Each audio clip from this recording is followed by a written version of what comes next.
दीनी जमातों ने मुतफ़िक़ा करारदाद के जरिए गैर शरई, गैर इस्लामी, गैर आइनी इक़दामात के खिलाफ मुत्तहिद होने और सेक्युलर और लिबरल नज़रियात से डट कर मुकाबला करने का ऐलान कर दिया। करारदाद में हुकूमत से तहफ़्फ़ुज़ निस्वां बिल वापस लेने का मुतालबा किया है। इस सिलसिले में 27 मार्च की डेडलाइन भी दी गई है।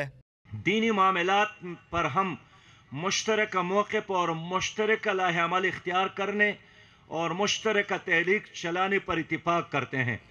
दीनी जमातों का मुश्तरका ऐलान है कि 27 मार्च तक पंजाब हुकूमत मुतनाज़िआ बिल वापस ले और वफाकी हुकूमत उसे यकीनी बना ले। कॉन्फ्रेंस ने आइंदा का लाहे अमल तय करने के लिए 2 अप्रैल को इस्लामाबाद में उलमा मशाइख कॉन्फ्रेंस बुलाने का ऐलान भी किया है। इजलास में एक स्टीयरिंग कमेटी भी बनाई गई है जो उलमा और माहिरीन से मुशावरत के बाद नया बिल तैयार करेगी।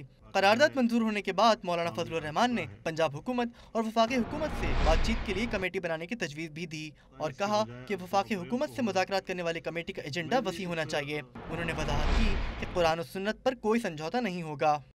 सवाल ही पैदा नहीं होता कि हुकूमत के अंदर रहते हुए हम पर कोई ज़हनी दबाव है कि हुकूमत में होने की वजह से शायद हम कहीं पाबंद हैं कि हम उनकी रियायत करेंगे।